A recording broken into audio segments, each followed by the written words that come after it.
Maya Collins pressed her face against the cold glass of the observation deck and watched the red giant star Kepler 442 slowly eat itself alive. The massive star had been dying for millions of years, and now it pulsed with angry red light that made her think of a beating heart ready to stop forever. She had spent 3 long years on Research Station Meridian, studying every flicker and wave that came from the dying giant, and the data she collected made her more excited each day. The star was not just dying in the normal way that old stars die. Something strange was happening deep in its core where the nuclear fires were starting to go out. Her instruments picked up gravitational waves that should not exist and energy patterns that made no sense according to everything scientists thought they knew about how stars work. Maya had filled dozens of computer files with measurements and calculations that pointed to one impossible conclusion, but she needed more time to be sure. Captain Lisa Morgan walked into the observation room, carrying 2 cups of hot coffee, and handed one to Maya. The 2 women had become good friends during the long months of research work far from Earth. Lisa ran the station with calm efficiency, while Maya lost herself in the mysteries of stellar physics. They made a good team, even though they came from very different worlds. "Still think that star is trying to tell you something?" Lisa asked as she sipped her coffee and looked out at the red giant that dominated their view. The star was so large that if it replaced their own sun, it would swallow up Earth and Mars, and still have room for more planets inside its burning shell. Maya nodded and pointed at her tablet screen, which showed waves of data flowing in real time. From the sensors pointed at Kepler 442. "The core temperature is dropping faster than it should, but the gravitational field is getting stronger." "That should be impossible, but the numbers don't lie.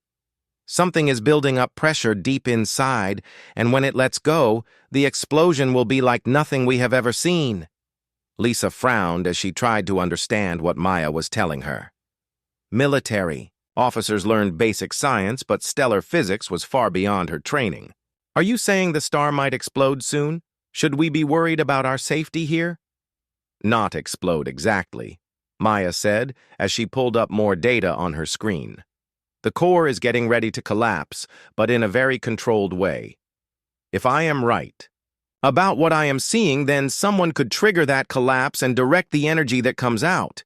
It would be like turning a dying star into the biggest weapon in the universe." Before Lisa could ask more questions, the station alarms began screaming, and red emergency lights flashed throughout the observation deck. Both women ran toward the command center where Lieutenant Jack Harper was staring at his sensor displays with a look of pure terror on his face. The young officer had served on patrol ships near the outer colonies, but he had never seen anything like what his screens were showing him now. "Captain, you need to see this," Jack said as his voice cracked with stress. "Multiple ships just dropped out of hyperspace at the edge of the system. The computer counts at least 300 vessels, and they are all using technology we have never seen before." Lisa took her command chair and began reading the tactical display that showed red dots scattered around the outer system like drops of blood in space. Each red dot represented an alien ship, and there were more appearing every few seconds as the unknown fleet continued to arrive from hyperspace. The largest ships were bigger than anything humans had ever built, and their energy signatures showed weapons that could crack planets in half. A communication signal came through the station's receivers and filled the command center with a voice. That sounded like grinding metal mixed with winter wind. The translation computer worked for several seconds before it could make sense of the alien language and display the words on their screens. "Primitive humans of the 3rd planet you call Earth.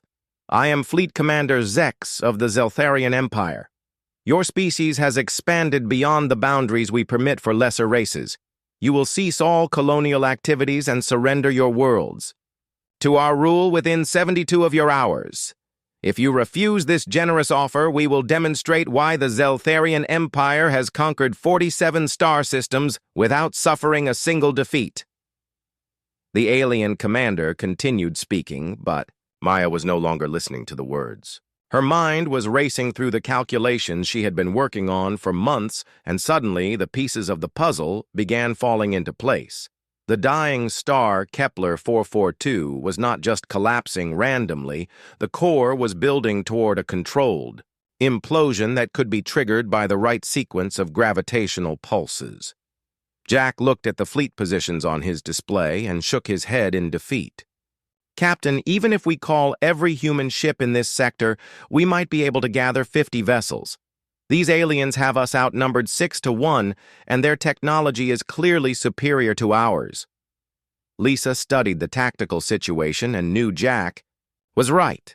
The research station had only basic defensive weapons and no way to fight ships that could destroy planets. The nearest Earth Defense Force base was 8 days away at maximum hyperspace speed, and the aliens had given them only 3 days to surrender. Maya grabbed Lisa's arm and pulled her aside where the other crew members could not hear them talking.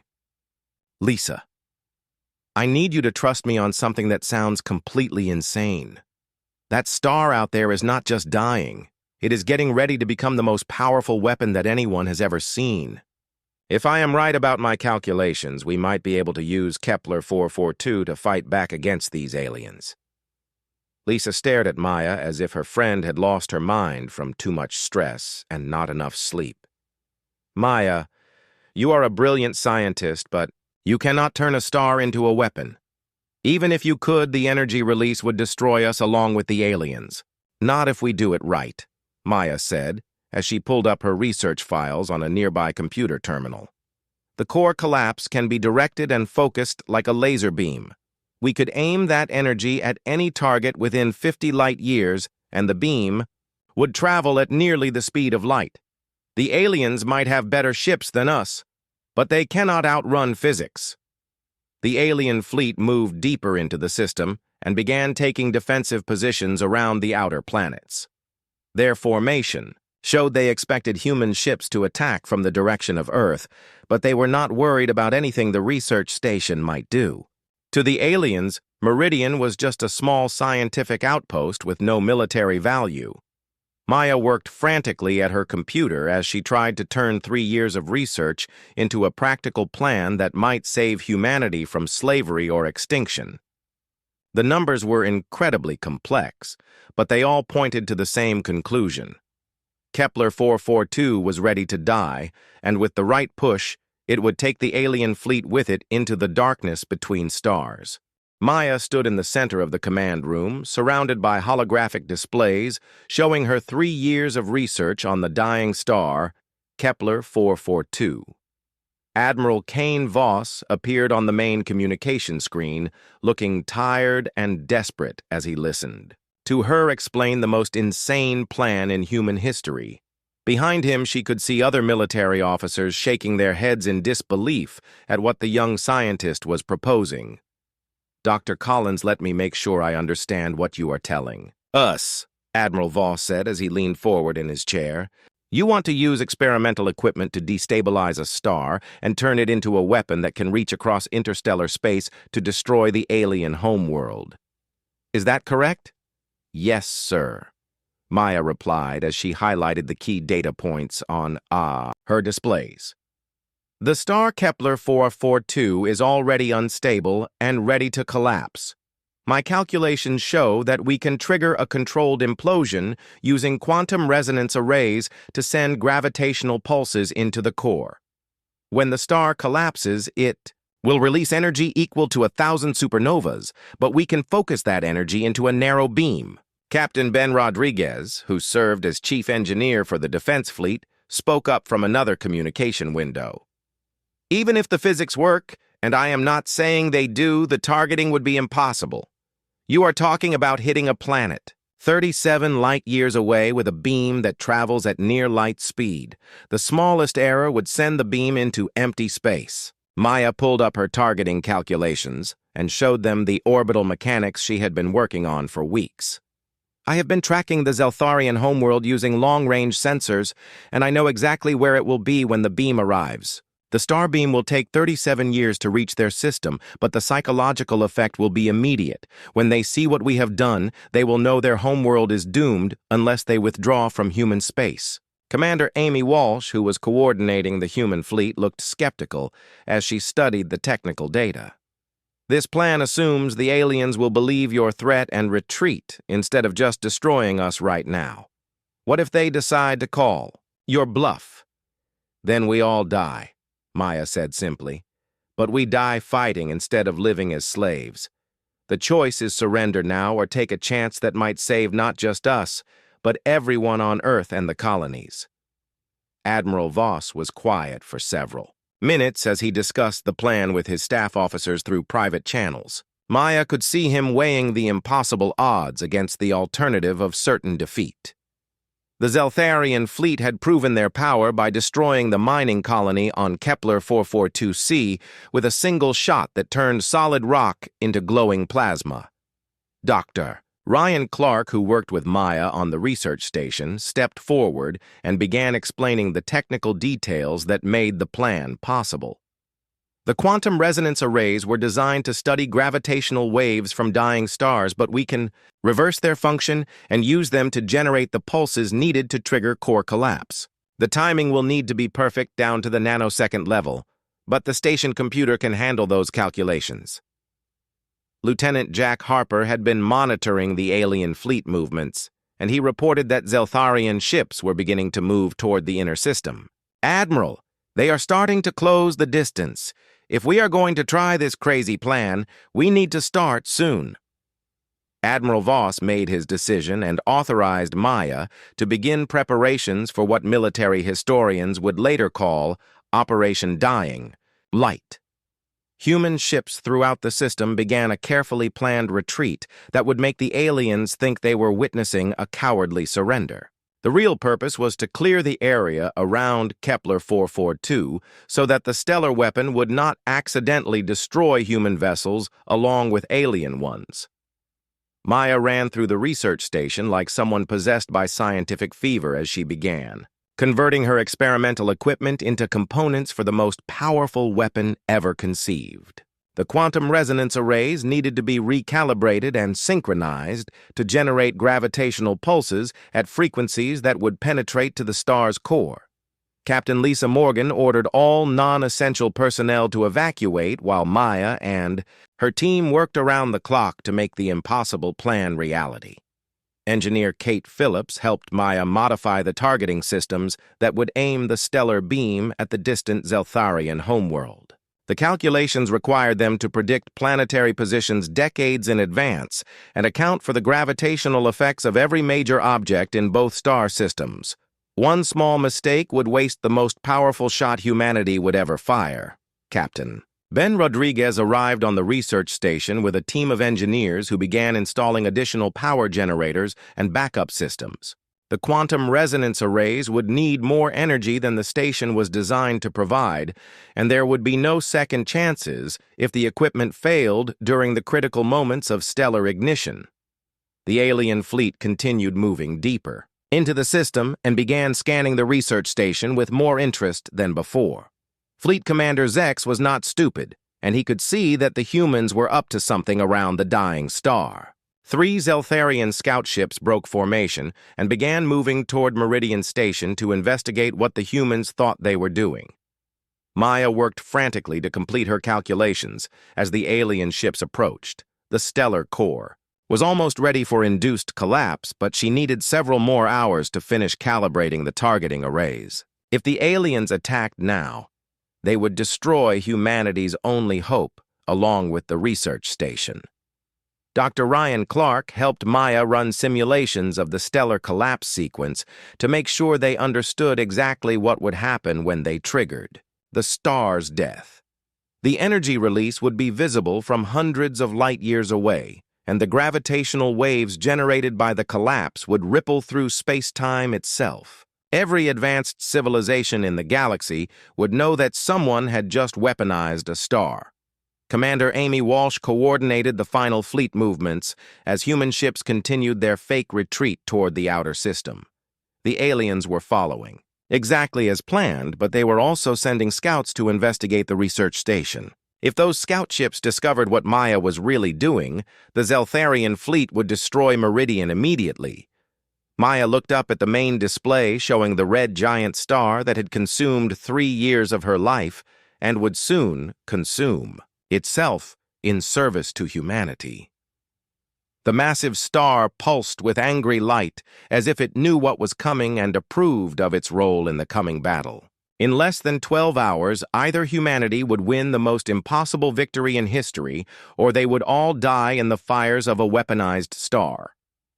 The quantum resonance arrays hummed with power as Maya began the preliminary sequence that would nudge Kepler 442 toward its final collapse. Deep in the star's core, nuclear fires flickered and gravitational forces began building toward the moment when physics would become humanity's ultimate weapon against alien tyranny.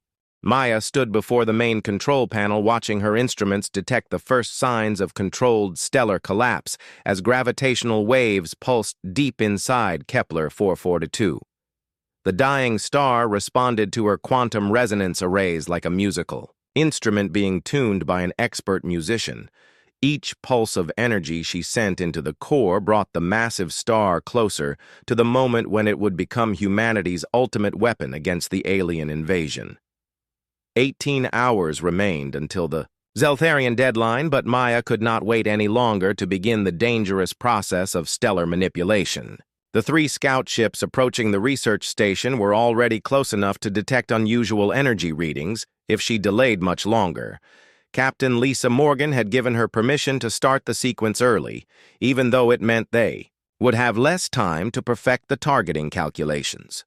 Dr. Ryan Clark monitored the quantum field generators that were pushing gravitational pulses into the star's core with incredible precision. The energy levels were already beyond anything the research station was designed to handle, and several warning lights flashed red on the control boards. If any of the primary systems failed during the next few hours, they would lose their only chance to save humanity from slavery or extinction. Lieutenant Jack Harper tracked the approaching alien scout ships on his tactical display and reported their distance every few minutes. The 3 vessels were moving slowly and carefully as they scanned for any signs of weapons or defensive systems around the research station. They had no idea that Maya was turning the star itself into a weapon capable of destroying entire star systems. The quantum resonance arrays reached full power and began sending carefully calculated gravitational waves into Kepler 442 at frequencies that penetrated to the very center of the dying star. Maya watched her displays show the core temperature beginning to drop as nuclear fusion reactions became unstable. The massive star was starting to die faster than nature intended, and the process could not be stopped once it reached the critical threshold. Engineer Kate Phillips worked at the targeting computer, trying to solve the impossible mathematics of hitting a planet 37 light-years away with a beam of stellar energy.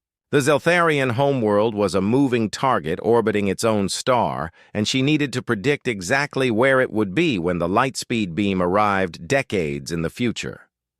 Every gravitational influence in both star systems had to be calculated, with perfect accuracy. The first alien scout ship came close enough to begin detailed scans of the research station and immediately detected the enormous energy levels being generated by the quantum resonance arrays. Alarms began sounding on the Zeltharian vessel as their sensors registered power readings that should be impossible for such a small human outpost to produce. Maya ignored the approaching threat and continued adjusting the gravitational pulse frequency to match the natural resonance patterns she had discovered in the star's core. Kepler 442 was responding exactly as her calculations predicted, and the core collapse was accelerating toward the point where it would become irreversible. Once the star began its final death sequence, nothing in the universe could stop the explosion. That would follow. Captain Lisa Morgan authorized defensive action as the alien scout ships moved within weapons range of the research station. The station's limited defensive systems opened fire with particle beams and missile launchers, but the Zeltharian vessels had shields and armor far superior to human technology. The aliens returned fire with weapons that cut through the stations, hull like hot knives through soft butter. Explosions rocked the research station as alien energy weapons punched through the outer hull and destroyed entire sections of the facility. Maya felt the deck shaking under her feet, but she did not stop working on the stellar manipulation sequence. The quantum resonance arrays were still operating, and the star core was approaching the critical collapse threshold that would make their desperate plans succeed. Dr. Ryan Clark reported that the station's primary power systems had been damaged in the alien attack, but the backup generators were still providing enough energy to keep the quantum arrays running. They had perhaps 30 minutes of power remaining before the stellar manipulation equipment would shut down and leave them defenseless against the approaching Zeltharian fleet. The second alien scout ship targeted the quantum resonance arrays, directly after their sensors identified the equipment as the source of the unusual energy readings. Maya watched in horror as weapons fire destroyed two of the primary array nodes and disrupted the carefully balanced gravitational pulses being sent into the star's core. If she lost too many more array elements, the stellar collapse sequence would fail. Engineer Kate Phillips worked desperately to reroute power and control signals around the damaged equipment, while Maya recalibrated the remaining quantum arrays to compensate for the destroyed nodes. The stellar manipulation was still possible, but the margin for error had become much smaller. Any more damage to the critical systems would make it impossible to complete the triggered collapse. The dying star Kepler 442 pulsed with increasing instability as its core temperature continued dropping toward the critical threshold.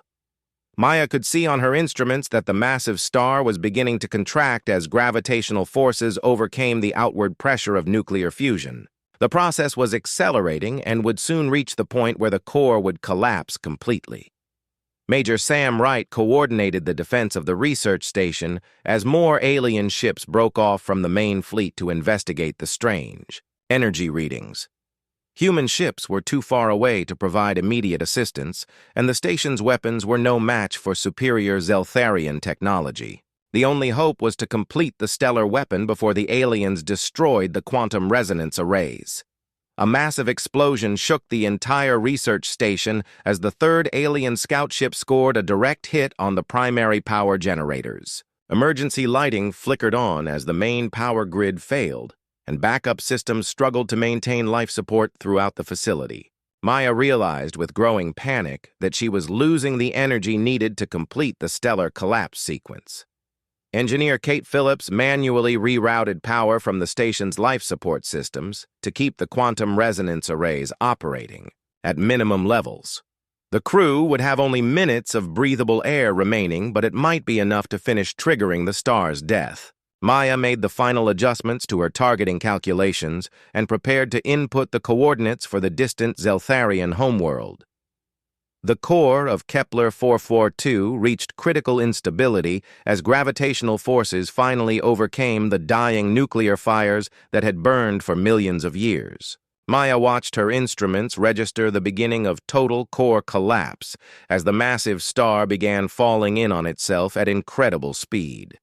The process had become unstoppable and would culminate in the most powerful explosion any human had ever witnessed. Dr. Ryan Clark reported that the stellar beam targeting system was ready and locked onto the predicted position of the Zeltharian homeworld 37 years in the future. Maya took a deep breath and prepared to fire the ultimate weapon that would either save humanity or destroy everything within 50 light years of their current position. Her finger hovered over the activation control as the dying star prepared to become an instrument of war. Maya pressed the activation control and felt the research station shake as the quantum resonance arrays sent their final gravitational pulse into the core of the dying star Kepler 442, deep inside the massive star nuclear fires that had burned for millions of years, suddenly went out as gravitational collapse accelerated beyond the point where physics could stop what was coming. The red giant began falling in on itself with the force of 1 trillion atomic bombs compressed into a space smaller than a city. The stellar death happened faster than anyone expected, as Kepler 442 collapsed from a star larger than Earth's orbit, down to a dense core barely a few miles across. The gravitational waves generated by the collapse rippled through space-time itself, and every sensor in the system detected the impossible energy release that followed. Maya watched her instruments register power levels that made supernovas look like birthday candles as the weaponized star prepared to release its fury. Captain Lisa Morgan stared through the observation deck windows as the red giant star suddenly brightened to an intensity that hurt to look at directly even through protective filters. The dying star was being reborn as something far more dangerous than nature had ever intended. The core collapse had triggered exactly the kind of controlled explosion that Maya had calculated, but seeing it happen was still beyond anything the human mind could easily accept.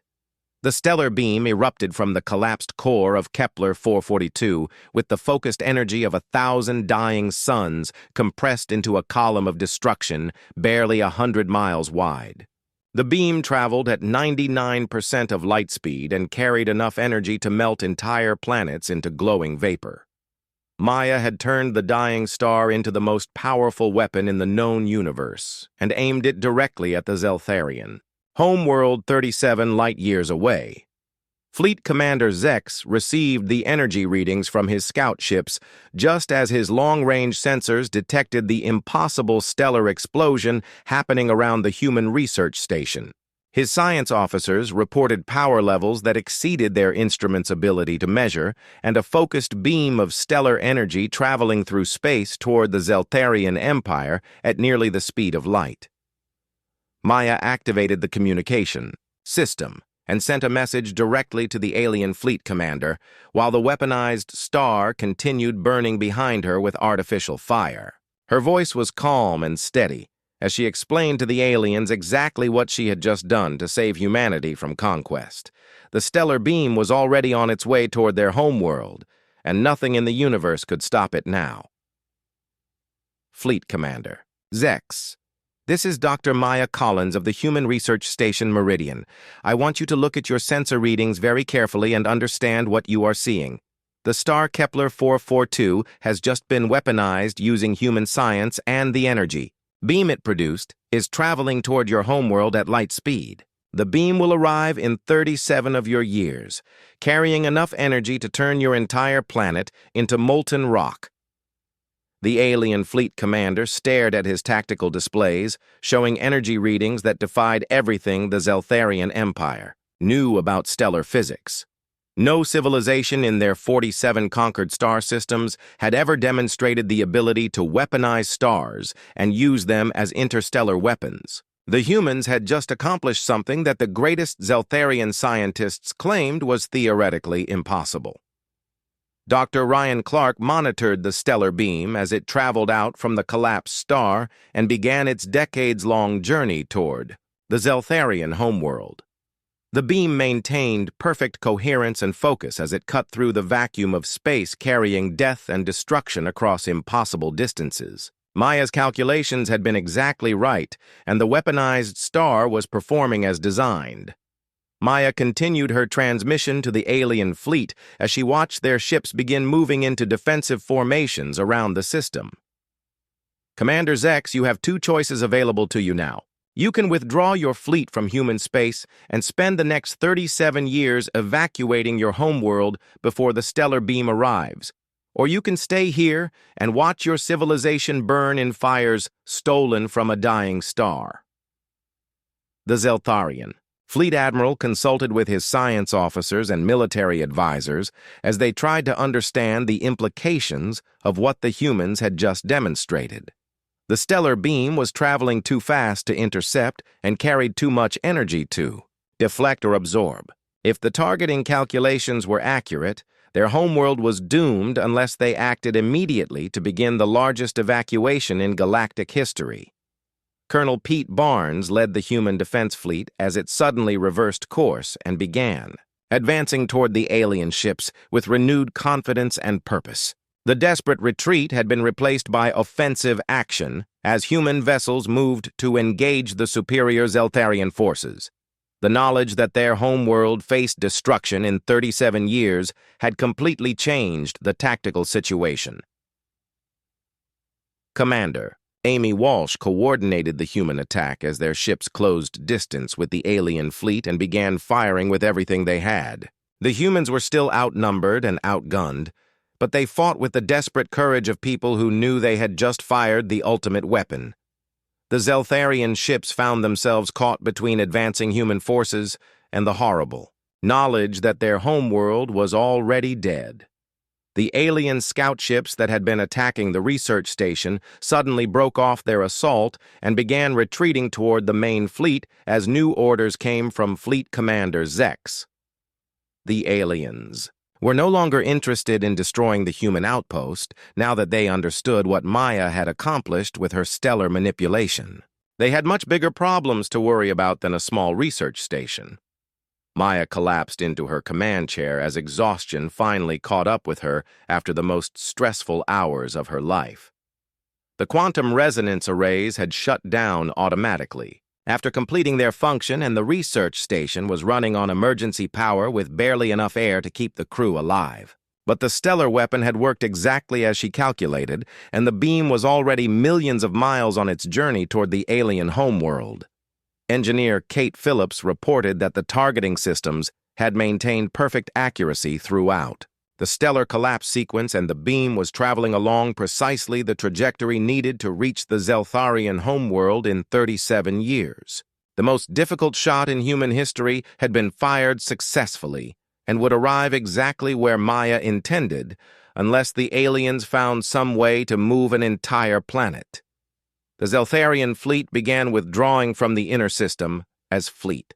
Commander Zex made the difficult decision to preserve his forces for the massive evacuation effort that would be needed to save his civilization. The humans had demonstrated a level of scientific achievement that made conquest impossible, and continuing the battle would only waste ships and personnel needed for the desperate race against time. Dr. Maya Collins stood on the observation deck of the damaged research station and watched the weaponized star continue burning with its artificial fire. The red giant Kepler 442 had been transformed from a dying star into a beacon of human defiance that would burn for thousands of years, as a reminder of what happened when aliens threatened humanity. She had saved her species by turning the cosmos itself into a weapon. 6 months after the day she turned a dying star into humanity's ultimate weapon, Maya Collins sat in her new laboratory orbiting Earth and watched news reports about the Zeltharian Empire's massive evacuation efforts. The aliens had spent the past half-year frantically relocating their entire civilization to a new star system 40 light-years from their doomed homeworld. Every ship in their fleet was now dedicated to the largest migration in galactic history. The formal peace treaty had been signed 3 months ago in a ceremony broadcast across human space as Admiral Kane Voss and Fleet Commander Zex agreed to terms that guaranteed humanity's independence for all time. The Zeltharian Empire pledged never to interfere with human expansion, while humanity promised not to weaponize any more stars unless directly threatened by alien invasion. Both sides understood that the balance of power had shifted permanently. Maya had become the most famous human being in the galaxy, though she spent most of her time quietly working on new theories of stellar engineering that grew out of her success, with Kepler 442. The research station Meridian had been rebuilt as a monument to human courage and ingenuity, with a memorial wall listing the names of everyone who died defending it during the alien attack. Tourists came from across human space to see where one woman had saved their civilization. Captain Lisa Morgan now commanded the new Stellar Defense Division created to protect humanity's expanding territory from future threats. The military had learned valuable lessons about the power of scientific research when applied to warfare, and every major base now included teams of physicists and engineers working on advanced weapons projects. The galaxy had become a much more dangerous place for anyone who threatened human interests. Dr. Ryan Clark led a research team studying the long-term effects of stellar manipulation on space-time itself. The weaponization of Kepler 442 had generated gravitational waves that were still rippling across the galaxy 6 months later, and several alien civilizations had detected the energy signatures from hundreds of light years away. Everyone now knew that humans possessed the ability to turn stars into weapons. The Kepler 442 system had become a pilgrimage site for humans who wanted to see the weaponized star that saved their species from conquest. The modified red giant still burned with its artificial fire and would continue doing so for thousands of years as a permanent reminder of human determination. Tour ships arrived daily, bringing visitors who stared in wonder at the star that had been transformed into an instrument of peace through the threat of ultimate destruction. Engineer Kate Phillips worked with Maya on developing new applications for stellar engineering technology that could benefit humanity in peaceful ways. The same quantum resonance arrays used to weaponize dying stars could also be used to extend the lives of healthy stars or create controlled fusion reactions for unlimited clean energy. The scientific breakthrough that saved humanity from alien conquest was already leading to revolutionary advances in multiple fields. Maya often returned to the memorial wall on the rebuilt research station, where she read the names of the crew members who died defending humanity's last hope. Lieutenant Jack Harper had been killed when alien weapons destroyed the primary power generators, but his sacrifice bought the precious minutes needed to complete the stellar weapon. She made sure that history remembered all of them as heroes, who helped save human civilization. The other major powers in the galaxy had taken careful note of humanity's achievement, and first contact protocols had been completely revised in response to the successful stellar weaponization. Humans were no longer considered a primitive species that could be easily conquered or controlled. Diplomatic missions from dozens of alien civilizations had arrived at Earth seeking trade agreements and mutual defense pacts with the species that could turn stars into weapons. Colonel Pete Barnes had been promoted to general and placed in charge of training human forces in the new style of warfare that combined advanced science with military strategy. The victory over the Zeltharian Empire had proven that superior technology could be defeated by superior thinking and human ingenuity. Military academies across human space now required all officers to study both tactical planning and theoretical physics. Maya received regular reports about the stellar beam as it continued its 37-year journey toward the Zeltharian homeworld. At nearly the speed of light, long-range sensors tracked the focused column of stellar energy as it traveled through interstellar space, carrying enough destructive power to melt entire planets. The beam remained perfectly stable and would arrive exactly when and where Maya had calculated years earlier. The Zeltharian evacuation was proceeding ahead of schedule as the aliens worked desperately to relocate billions of individuals to their new homeworld before the stellar beam arrived. Their entire civilization had been mobilized for the effort, and they had even accepted assistance from other alien species who wanted to help prevent the complete destruction of one of the galaxy's oldest empires. Commander Amy Walsh led the human exploration fleets that were pushing deeper into previously unexplored regions of space now that the threat of alien conquest had been eliminated. The success of the stellar weapon had given humanity the confidence and reputation needed to claim their place among the major galactic civilizations. New colonies were being established at a record pace as humans spread across the stars. Maya stood in her laboratory, looking through a telescope at the distant glow of the weaponized star, Kepler 442, and reflected on the strange chain of events that had led to humanity's greatest victory. She had spent 3 years studying what she thought was just an interesting stellar phenomenon, but it turned out to be the key to saving her entire species from slavery or extinction. The galaxy had learned an important lesson about underestimating human creativity and determination. When faced with impossible odds, humans did not surrender or retreat, but instead found ways to turn apparent weaknesses into devastating strengths. The ability to weaponize dying stars was just the beginning of what human science might accomplish when properly motivated by existential threats.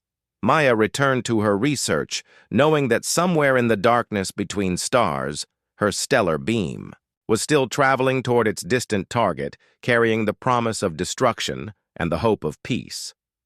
The weaponized star had bought humanity time to grow stronger and explore further, while serving as a permanent reminder that even dying stars could be reborn as instruments of human will when the survival of civilization was at stake.